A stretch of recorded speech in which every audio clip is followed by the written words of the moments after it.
भाई आज आप सवाल मत पूछो, सवाल मैं पूछता हूँ। और मैं आपसे सवाल पूछ रहा हूँ तो आपके पास में पानी के साधन नहीं थे, हमारे पास में। हम पीढ़ियों से यहाँ रह रहे हैं, हमारे पास में पीने के पानी के साधन नहीं थे। इसके बावजूद भी कभी हम लोग प्यासे रहे क्या? हम लोग प्यासे कभी नहीं रहे। हमारी खुद की व्यवस्थाएं थी, जिन व्यवस्थाओं से हम लोगों ने हमारी पीढ़ियाँ तक पीढ़ियाँ पाली हैं। पर आज मैं आप लोगों से पूछ रहा हूँ कि आज आपके पास नहर का पानी भी आ गया, आज आपका सिस्टम आ गया, आज आपके पास पूरा महकमा आ गया, तब आपको प्यास से मर रहे हो कि नहीं मर रहे हो? गाँव में पानी पहुँच रहा है कि नहीं पहुँच रहा है? आप लोग बताओ। पहले जब पानी नहीं था तब हम लोग पानी वहाँ पहुँचता था, और आज जब पानी इतनी प्रचुर मात्रा में है तब पानी नहीं पहुँच रहा है। लाइट हमारे यहाँ नहीं थी, हम मानते हैं कि भाई हम लोग दुर्गम क्षेत्र में रह रहे हैं, लाइट हमारे यहाँ नहीं थी। पर आज पूरे हिंदुस्तान को लाइट कौन दे रहा है? बाड़मेर दे रहा है। तो इसके बावजूद आपके घरों में लाइट थी क्या? आपके घरों में पिछले अभी लंबे अरसे से, खासतौर पर इन गर्मियों के दिनों में 15-15 घंटे, 16-16 घंटे कटौतियाँ हुई या नहीं हुई? आप बताइए बाबू भाई, बताओ हुई थी? तो आज इसीलिए जो मैं कह रहा हूँ कि ये सवाल जो है ये बाड़मेर की जनता पूछ रही है और हम सबसे पूछ रही है। मैं निरंतर हूँ, मैं आपके किसी भी सवाल का जवाब दे सकता हूँ, पर इन सवालों का जवाब कौन देगा? आप दे सकते हैं? नहीं दे सकते। ये परिस्थितियाँ हैं हमारी, और अगर इन परिस्थितियों में अगर हम लोगों ने जीना सीख लिया तो कल और कुचले जाएंगे। ये अत्याचार कम नहीं होगा और बढ़ेगा। इसीलिए आज हमारा उत्थान जरूरी है। इसीलिए आज हम लोग सब यहाँ एकत्रित होकर आए हैं। प्रशासन को हम लोगों ने ज्ञापन नहीं दिया, हम लोगों ने प्रशासन को इस बार सुझाव दिए, और उन सुझावों पे 20 दिन के अंदर हमने रिपोर्ट मांगी है। तो आप हमें रिपोर्ट दीजिए जिसमें हम लोग कितने सुझाव आपके हमारे माने गए हैं, और उन सुझावों से क्या अच्छे नतीजे निकल कर सामने आए।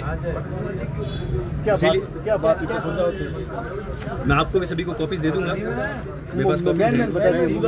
देखो मैं जैसे आपको बताता हूँ भाई, जेजेएम के बारे में आप सब लोग जानते हो, उसके लिए मुझे बात करने की जरूरत नहीं है। नंबर तो एक, हमारे यहाँ पर जो शहर है वो समतल बसावट में नहीं है। आधा शहर पहाड़ पर है, आपका घर जो है ऊपर है, हमारा घर जो है नीचे है।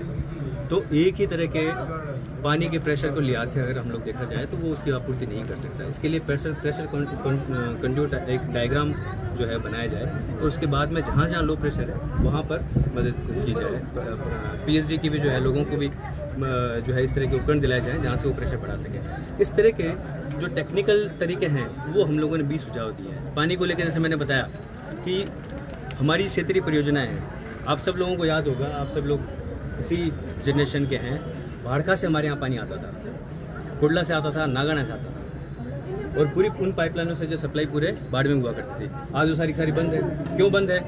आज वो सारी इसलिए बंद है क्योंकि नहर का पानी आ गया, और जहाँ जेजेएम जल जीवन मिशन जो है के अंतर्गत पाइपलाइन डाल दी गई है, वहाँ ये क्षेत्रीय परियोजनाएं बंद कर दी गई।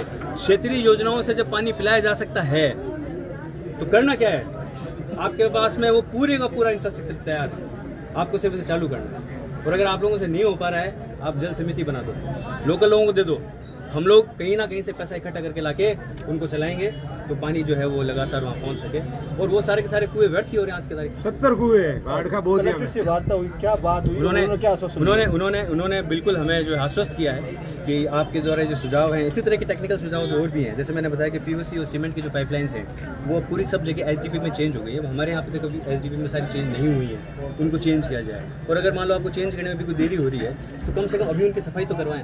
एसडीपी पाइप में कचरा आने की गुंजाइश बहुत कम बचती है, पर ये जो सीमेंट वाली पाइप्स होती है इसमें बहुत सारा ये जड़ों का, पेड़ों का, पौधों का कचरा और जाने की, कम से कम उन्हें साफ करवाएं।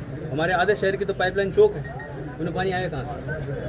इस तरह के जो टेक्निकल सुझाव है हम लोगों ने सुझाव दिए हैं, बिजली विभाग के भी और आरएससी भी, अगला क्या कदम होगा? पीएचडी के भी 20 दिन के बाद में आश्वस्त किया है कि किन सुझावों पर अमल हुआ है, किन सुझावों पर अमल नहीं हुआ है, और किन सुझावों पर प्रैक्टिकली अमल नहीं हो सकता। क्योंकि हमारे सुझाव जो हैं वो हम लोगों ने एक्सपर्ट से तैयार कर रहे हैं, पर इसमें फिर भी कोई खामी रह सकती है। कोई सुझाव ऐसा भी हो सकता है जो प्रैक्टिकली पॉसिबल नहीं हो, तो वो हमें बताया जाएगा। उसके बाद में उम्मीद करता हूँ मैं कि जल व्यवस्था जो है वो सुचारू हो जाए, और यही हमारा मकसद है। और आज हम लोग सब इसी के लिए यहाँ हैं। और आप लोग सब लोगों से भी मैं गुजारिश करता हूँ कि ये पानी आपके यहाँ भी आएगा, ये बिजली आपके यहाँ भी आएगी। ये मेरे से ज़्यादा जिम्मेदारी आपकी है। आप ज़्यादा, मैं कम पब्लिक लाइफ में रहा हूँ, आप ज़्यादा पब्लिक लाइफ में रहें, ये आप लोगों की पूरी जिम्मेदारी है। ओके।